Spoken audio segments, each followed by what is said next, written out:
They started off just beginning the battle immediately. Saitama wanted to defeat Goku so that he could become an A-class hero. At first, Goku is surprised by Saitama's power, taking a death punch to the face and slowly going through his forms, increasing his strength, slightly gaining the upper hand here and there, but Saitama released more and more of his power as the fight progressed. Vegeta intervened and so did Genos. They had a little sparring session before Genos got smacked into a rock, and in response, Vegeta got smacked into a rock by Saitama. But at episode 5, they were interrupted by Dark Goku, an evil version of Goku created by the Mai Kaioshin, or the evil gods, with the intent on fusing with Goku in order to gain unimaginable power. Saitama realizes that this was the Goku that he was supposed to be fighting. Goku believes that Dark Goku cannot take them both on, to which he replies, maybe not in this form. And he goes through a transformation process, showing us for the first time ever the Omni form, the white-haired, Omni-powered Saiyan form, which I had created before we had ever learned about Ultra Instinct. Goku in Super Saiyan Blue doesn't stand a chance, and Saitama pulls some awesome moves, but he ultimately ends up getting defeated as well, with his arm being broken. At that point, Vegeta intervenes, fusing with Goku into Gogeta Blue. Their power is overwhelming for Dark Goku, even winning a massive beam clash, but as they go for the finishing blow, the fusion runs out of time. And now a weakened Goku and Vegeta get decimated by the overwhelmingly powerful Dark Goku in his Omni form. Dark Goku tries to kill Goku with an energy blast, and Vegeta sacrifices himself to protect Goku. This causes Goku to explode with rage, transforming into his own Omni form. As you can see on his head, he has 2 limiter bars. And as Dark Goku explains, the purpose of the fusion, the less bars you have, the more powerful you are, with Zeno the Omni King having 0 bars. Goku, overflowing with new energy, looks at Vegeta and is able to use this new Omni power to revive him. This healing power that Goku has gained becomes integral to his battle strategy throughout the rest of Anime War. Recognizing that his energy is so unstable, he's going to have to try and destroy Dark Goku with a single attack. So he begins to charge up this mega powerful ability, and that's when Saitama bursts out of the ground with a broken arm, wrapping up Dark Goku as a sacrifice to hold him in place while Goku shoots the blast. Goku releases the massive attack, but Black Goku is able to elbow his way out, getting free as the Dragon Fist heads directly towards Saitama, who uses his Big Bang Fist to bounce it and redirect it directly at Black Goku, destroying him. Goku and Saitama believe that it's over, but that's when the 5 evil gods, the Mai Kaioshin, make their appearance. But so does Beerus. This is where we begin episode 1 of Anime War. We see a few other characters and a bunch of lightning portals opening up to which these characters are staring at it. The clash between Dark Goku and Omni Gogeta created rifts in space-time, and now that will allow the other anime characters to get involved. Vegeta wakes up after being revived by Goku. He's been passed out for a while, and the first thing he sees is Saitama, and he hates Saitama because Saitama smacked him into that rock in episode 4. He flies in and punches Saitama in the face, and it does nothing.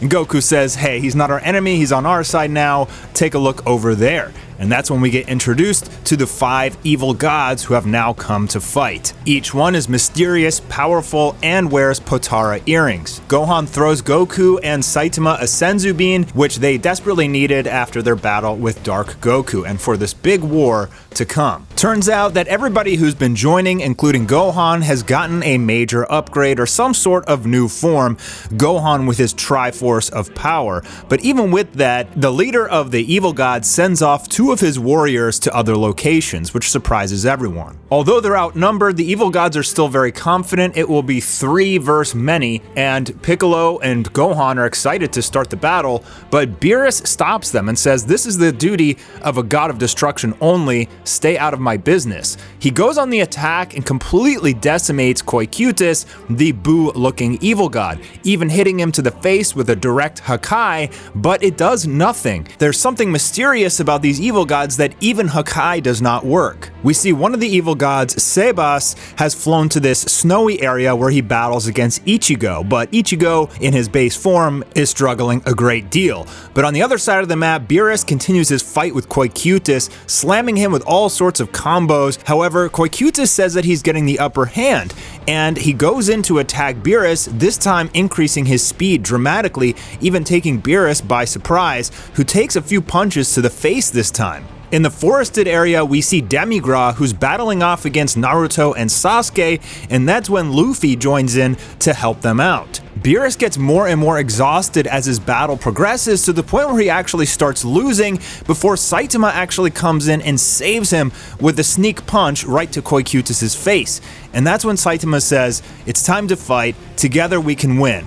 Goku agrees, unleashing his Omni form, and the two who started their initial fight are now on the same side, fully restored with Senzu beans and Zenkai boosts, and ready for the big battle. Goku says he and Saitama can handle this. He asks Vegeta and Trunks to go to the other two areas where the other evil gods are fighting to go help the other anime characters. Speaking of which, Luffy unleashes his Gear 5 transformation, in which his body is covered in full haki and he grows a couple feet. Naruto, Sasuke, and Luffy unleash their full power with Kurama mode, Susanoo, and Luffy blows himself up into a giant. Meanwhile, Piccolo is facing off against Mari, and he shows that he has a new transformation of his own, the Super Namekian God. So his little antennas turn into devil horns, and he's got some glowing power, and he wants to fight, but Gohan is so confident in his own abilities that he really wants to fight this evil god by himself, asking Piccolo to step aside and let him one-on-one.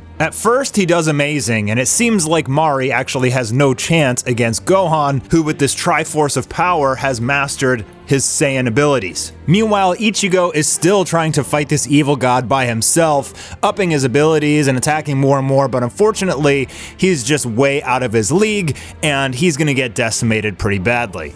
Omni Goku begins his fight with the leader of the evil gods. At this point, we still don't know his name, but it will be revealed soon, and their clashes of power are destroying everything in the surrounding area. These are the two titans of the battlefield at the moment, going all out. Vegeta and Trunks, as they're flying to the different locations, Trunks is worried about what his father will think when he unleashes his new transformation. Vegeta tells them to split up and go to opposite sides of the battlefields. As Naruto and company are trying to fight Demigra, they pull off an amazing combo and even land a great hit, but unfortunately they are just too weak to do any damage to Demigra. As he laughs it off, he goes up into the air, preparing a massive death ball, but as he throws it, it gets deflected by Vegeta. Now they have a warrior on the battlefield that can actually hurt Demigra, and he goes in with aggression, blasting him without hesitation.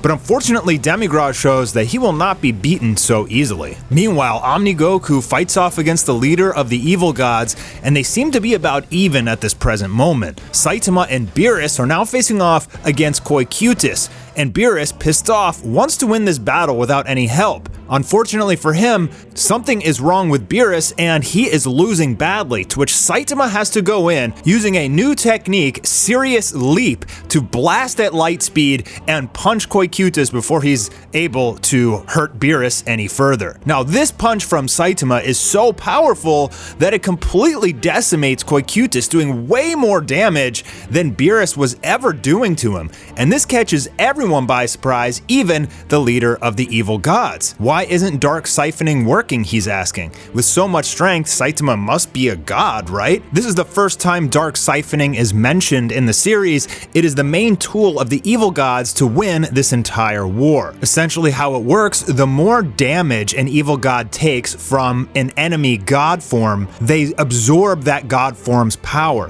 Goku is starting to get beat up real bad here, and he uses the healing technique that he used to revive Vegeta, instead this time to heal himself. Ichigo finally uses his Bankai to transform into his final form from the anime with the single horn. But just as he transforms, Trunks finally arrives, and so does Natsu from Fairy Tail. Now we have Ichigo, Trunks, and Natsu all making their acquaintances and promising to crush this guy together. Trunks finally unleashes his god form, the Super Saiyan Blue God of Destruction form, and he's wielding two of those spirit greatswords. Vegeta, just feeling the power coming from it, can't believe that even his own son has surpassed him. Now, Trunks, Ichigo, and Natsu will try to take on Sebas, unleashing their powerful moves in a combination fashion, and it seems like they got a direct hit on Sebas, but unfortunately Trunks, going for victory, uses Final Flash,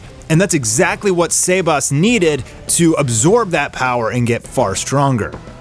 Vegeta, realizing that technically he's like the weakest Saiyan in the world right now, starts to have a break of conscience. He remembers an old story his father had told him about the legendary Super Saiyan God. Vegeta had just thought it was a fairy tale, but his father, King Vegeta, had told him, no, the bloodline of the legendary Super Saiyan God runs in your veins. This memory, coupled with his anger of being the weakest Saiyan, causes him to explode and get his own Omni form, the royal bloodline Omni Super Saiyan form, with red eyes and only one limiter bar, Piccolo even acknowledging that he's even stronger than Goku. Demigra realizes that he's probably gonna need some help now, so he uses an ability called Clockwork of the Fated, in which he brings in 5 warriors from other anime timelines: Kaido, Boros, Madara, Acnologia, and Aizen. Now it's going to be 6-on-3, but Vegeta cracks his knuckles because he's excited. This is a great opportunity to test out his new form.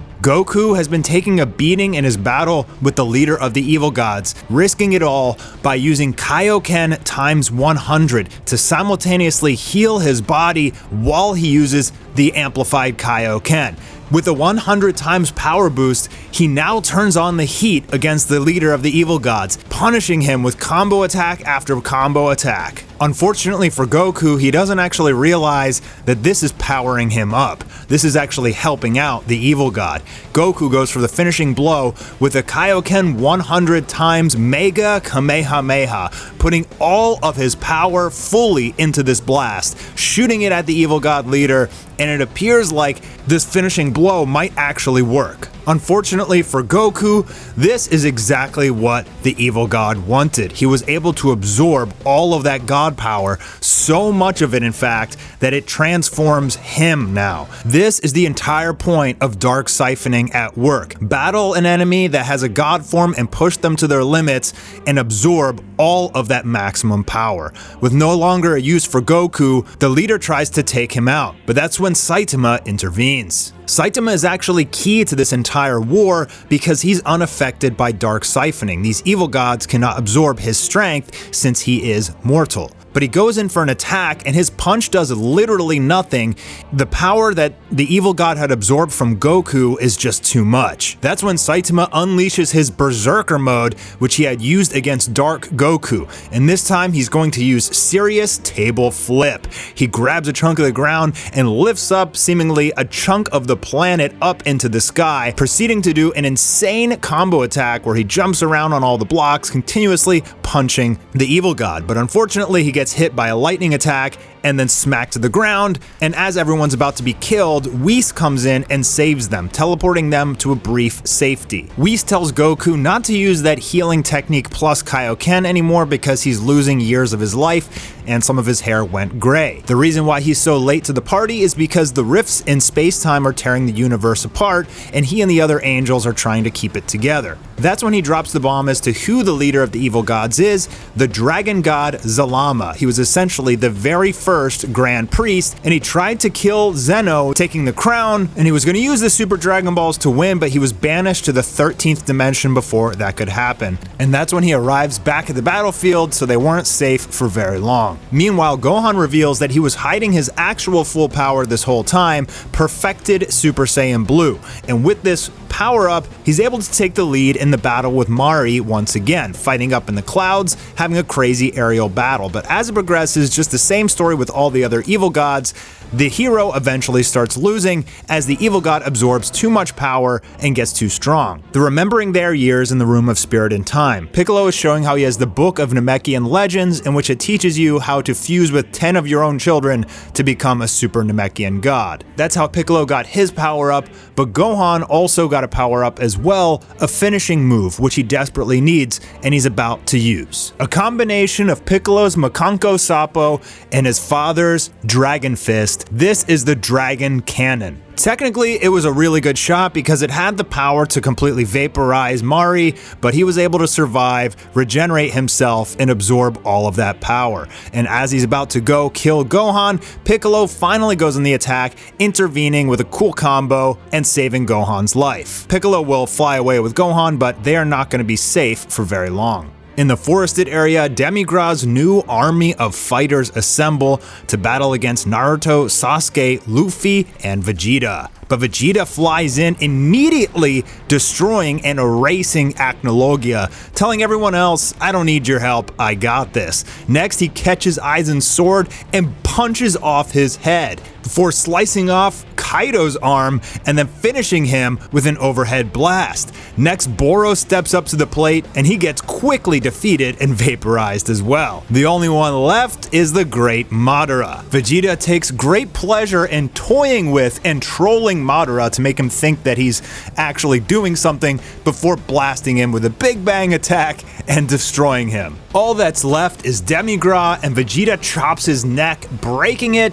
You think that the war is complete. Vegeta just went ham and took out literally everyone, but that's when he sees, wait a minute, they're all still alive. What exactly is going on here? Not only are they all still alive, but they are currently battling everybody else, and Vegeta is just standing there under a gaze. Turns out he's under Aizen's hypnosis, a genjutsu which is very similar to Sasuke's, so he's able to recognize it and cancel it out, waking Vegeta up and really pissing him off. Demigras realizes that it's gonna get bad here, so he transforms into a second form and the battle continues. Meanwhile, on the snowy landscape, Trunks, Ichigo, and Natsu have been defeated. They're pretty much all but cooked, and Sebas is coming in to kill them with the finishing blow, and that's when a new hero arrives, a cloaked figure with long red hair and green eyes, wielding a big sword. He's able to knock back Sebas before taking off his cloak, and nobody knows who the heck this guy is, because he's not an official anime character. He's my original character, Soren from Demon Rush. He shows off his transformation, in which a bunch of sparkly armor forms all around him. His hair and eyes turn white, and he is supercharged. Basically the level of an angel, basically has the power level of Whis or another angel. With this new power, he slices off one of Sebas's arms, and this is where he uses a technique called Righteous Devouring, which will seal Dark Siphoning entirely and return all of the power that has been stolen. This technique is pivotal to the hero's success in Anime War, as he essentially renders the evil god's greatest strength completely useless. Soren, also being an angel, has the ability to heal, and he restores the power of the other fighters, telling them that they can handle it now, and he is going to go help everyone else. With their powers restored and Dark Siphoning erased, the three heroes can now go all out and decimate Sebas. Vegeta had been battling Demigras off screen, and during that battle, Demigras had absorbed so much power that he even transformed again. And this third transformation is unfortunately way too strong for Vegeta. Even though Vegeta knows that he can win the fight with a finishing move, Demigras had just gotten far too strong at that point. But that's when Soren flies into the landscape and tries to cut Demigras so that he can steal his power. Unfortunately, this Demigras has the Omni power of the Royal Vegeta form, and so he is just insanely strong at this point, and even Soren is struggling. Vegeta knows about Dark Siphoning and realizes he has to use full power without going God, so he unleashes his Super Saiyan 3 transformation. With this, he's able to put all of his strength into one super punch against Demigras, which is just enough to distract him so that Soren can take his blood and seal all of his power away. He uses Righteous Devouring, sending Demigras back to his base form without any more Dark Siphoning. Now Vegeta and company are gonna take out their revenge and beat him to a pulp. Piccolo gives Gohan a Senzu Bean to heal him, but that's when Mari has followed them already. He tracked them down in almost no time, and as he's about to attack, Soren reaches this landscape. Mari's able to dodge his first strike and shoots a blast at him, to which Soren shows off his shield technique, Divine Armor Celestial Reflection, in which the big shield-looking thing on his arm comes out. It deflects seemingly any blast back at the creator. But since this blast is infused with god power, it'll actually make Mari stronger, stronger. However, Piccolo takes the opportunity to wrap him up for a second so that Soren can cut off his tail, getting the blood and sealing away his strength with Righteous Devouring. Now that Mare is weak and back in his base power, Piccolo, excited, cracks his knuckles because he finally gets to use his new form and beat the living hell out of Mari. Back to the main landscape with Goku and Saitama. They're about to fight Zalama. Goku can't use his god power and Saitama isn't strong enough, so Whis actually unleashes both of their maximum potential, similar to Guru from Namek. Whis and Beerus can't attack because they're gods, so they'll play a support role, and with that, all four of them go in to attack Zalama, but unfortunately, this guy is just an absolute beast and he's wrecking everyone. Zalama has Goku and Saitama by the neck. They are toast, but that's when Soren finally intervenes. However, Zalama is able to catch Soren's blade and then land a crushing blow on his chest, so powerful that it knocks him out of his angel form and decimates his stamina. Even Zalama was a little upset. He wanted that god power, but he's just going to go ahead and finish Soren off. But that's when Vegeta intervenes, the strongest hero on the battlefield right now, blocking that punch and taking Soren to safety. Now that every single battlefield's fights have been concluded, all of the heroes and the villains will rejoin on this singular area. At the beginning of Anime War, they all started here together, then they all went off to have different fights in different locations, but now everybody rejoins together. The evil gods have been defeated with all but Zorama, who tells them it's time to execute the next phase of the plan, remove their Potara earrings, and perform the 5-way fusion ritual now that they have Goku's Omni power. The goal all along was to get Goku's Omni power so that they could transform into this new super ultimate being named Archon. We see that the power from this fusion is so intense that it starts to burst through in other anime worlds, showing all sorts of mainstream anime characters, Attack on Titan and Pokemon, etc., are all seeing this battle go down with Goku and Saitama versus Archon. Here we have the first image of Archon, who walks out in a menacing way. Vegeta can't even believe the spiritual pressure, and he's the strongest of all the heroes. Without hesitation, Archon immediately and instantly vaporizes Natsu and he's dead. Then he goes to try and kill Saitama, but Genos wakes up from the rock he was stuck into and sacrifices his life to save Saitama. This sends Saitama into a rage, dashing in by himself to go up against Archon, to which Beerus joins in, but unfortunately their powers are nothing. The heroes can't stand to just sit back and watch, so they all join in as well. Every single hero jumps in and shoots one of their most powerful projectiles at the same time, all clashing against Archon in one of the greatest anime war moments in the series. At this point, the desperation is palpable. The heroes don't really have any way to win, with Dark siphoning, stealing all the god power, and they're just unleashing all their attacks, trying something, but they can't stop Archon, who slices Ichigo in half, taking him out. Yet another one bites the dust, sending Beerus into a rage, and he goes into attack but does nothing, and that's when Whis has to jump in to save Beerus from death, sacrificing himself as well. Beerus completely loses it, a tear drops from his eye and turns into pure energy before it hits the ground, and he explodes, going in at Archon, but Goku stops him. Beerus has had enough attempts at this final boss. He simply can't do anything, but finally Zeno arrives, and he is pissed. One of the Xenoguards explains that these god battles have cracked space-time and the Grand Priest is up there holding it all together. But Zeno, as furious as he is, just straight up starts the battle with a Hakai on Archon. This terrifies everyone because they're like, oh my gosh, he's gonna erase the universe, but it doesn't work. He cannot Hakai Archon, so he sends his guards to go in. Now these two Omni guards are crazy powerful. Fans had always wanted to see them fight. How strong are they? And so I made them super strong for this story. They use all sorts of kung fu and laser beams, and at the beginning of the fight, they completely annihilate Archon. At this point, we're not sure if Archon still has dark siphoning or he's just crazy strong from the fusion, and so for a while, he's getting completely annihilated by the Omni Guards, who even use a technique called Shiva, in which they combine their energy and slice off half the planet, but Archon's able to survive using a barrier, and that beam powered him up. With that, he's able to take them both out, and he tells Zeno to fuse with his guards already and show his true form. The guards were just extensions of himself, so by fusing them all together, he shows his true form. And his first order of business is an instant light speed attack that sends Archon completely off the planet, through the moon and into the sun, but he's able to easily return, saying that I like that technique you used, and he shows that I can do it as well, the technique of Ultra Instinct. And with that, the two of them go all out, omni-powered Ultra Instinct gods, going maximum strength. Their attacks are so fast that they're just happening while they're walking,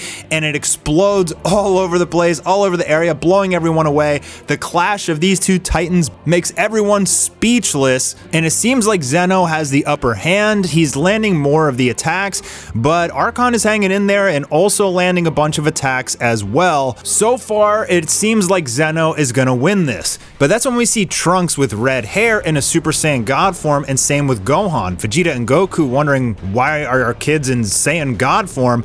Beerus drops to the ground, and Piccolo realizes that Archon is draining everyone's God power passively from the distance, so he doesn't even need to take damage anymore. You just have to be in the same location near him, and he's draining you of your God power. So not only does he have Dark Siphoning, but he's actually evolved it. Vegeta tells Goku to prepare a Genki Dama, and Naruto is interested in what the technique is. Goku says there's not enough energy in the universe to make it strong enough to kill Archon, to which Naruto says, well, what about in all the other universes as well? So they devise a plan to use Sasuke to open up portals to all the other dimensions, and Goku will draw in Genki Dama energy from the entire multiverse, creating a multiversal spirit bomb. Luffy will use Bounce World to protect Sasuke while he is channeling the different portals, and they're going to need to fuse into Omni Gogeta to handle that much power. But in Omni Gogeta, they would be Dark Siphoned, so they need a three-way fusion with Saitama, who is mortal, because 30% of infinity power is still infinity. It could still handle the Genki Dama, but not be Dark Siphoned. Vegeta and Saitama go at it a little bit because they don't like each other very much, but Goku's able to convince Saitama, and Vegeta tells Goku that in order to fuse, you're going to have to reach my level, so you have to break one of your Omni limiters, and you can only do that by going deep within. And as he goes deep within, he somehow is able to meet an image of his father Bardock, who shows him that he's been with him, witnessing all of his victories along the way. He lends Goku his power, and Goku releases the limiter bar of his Omni power, making him equal with Vegeta. Now they can finally fuse into the long-awaited Omni Gogeta. He pretty much has Super Saiyan 3 hair. It's like slightly different. I just wanted to make it look really cool. And before he goes to fuse with Saitama, he really wants to get in a good punch on Archon first. And he does. He punches him so dang hard that he literally knocks the Ultra Instinct out of him. Since Omni Gogeta has no limits, he can create material objects. He creates two Potaras. He throws one to Saitama. Saitama puts on the earring, and they fuse into Omni Gogitama, who very quickly begins the process of the multiversal spirit bomb. Sasuke opens tons of portals while Naruto feeds him chakra and Soren heals him, so he can just continually hold these portals open. And that's when we start to see all the other mainstream anime characters watching through those portals, seeing the heroes asking for their help, and they all start to lift their hands, lending energy, even like Yagami writing Archon in his Death Note. Everybody lending their power, multiversal levels of spirit bomb energy growing so big it far exceeds the planet, even far exceeding the solar system and then the galaxy. And it's so heavy that it even crushes Omni Gogitama. The ball is finally ready. He chucks it at Archon, and that's when Zeno pops up to wrap up Archon and hold him in place to ensure that he gets hit by this spirit bomb. Omni Gogitama takes the opportunity to teleport the entire planet away to an entirely different galaxy so that it won't be destroyed by the spirit bomb, and in that, Archon and Zeno are vaporized together. With Archon defeated, space-time goes back to normal and the sky returns to blue.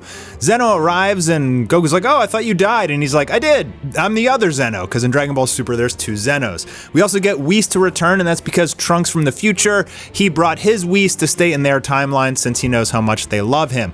Goku explains he'll use the Super Dragon Balls to restore all the damage caused by Archon and revive the lives of the fallen heroes, so you can expect that everyone that died is brought back to life. And with that, that, Goku and Saitama shake hands, and that was the end of Anime War. Years later, in Saitama's universe only, a black hole opens on a strange planet to which Saitama is there with all of his friends and Blast, the #1 hero. Their objective: to summon the monster god of the One Punch Man universe. Blast uses these god cubes to perform the ritual and unleash the god on this planet so that Saitama can fight him. Saitama lands a great serious punch, inflicting incredible damage on him, but this god is tricky and crafty. He shoots a beam that cuts a hole in space-time and then kicks Saitama into that tear to another dimension. He also summons a bunch of warriors from alternative universes, basically other powerful versions of Saitama's friends, and in their battles,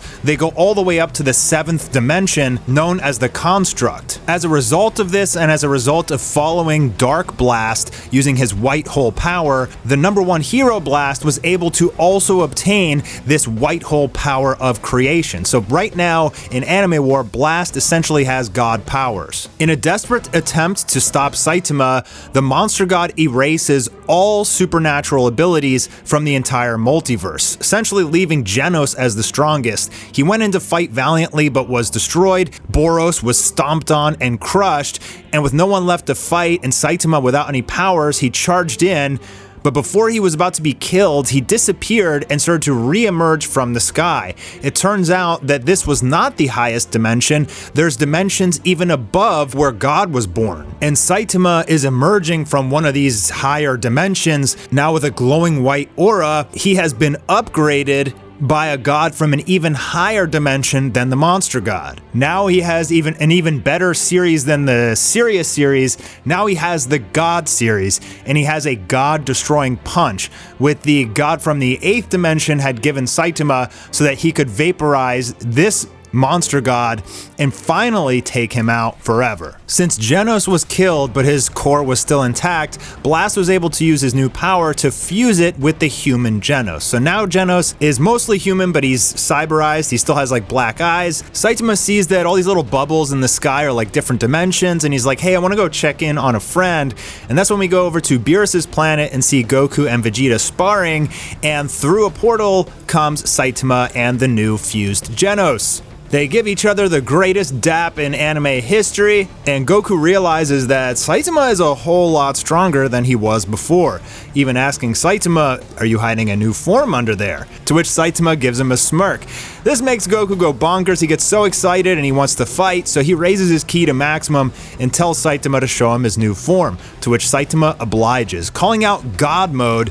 And this time he has God Ki, which surprises Vegeta and everybody else. He goes on the whole spiel to explain everything that's happened since Anime War, and because they were messing with dimensions again, he wanted to check in on Goku and company and make sure they were okay, which they are.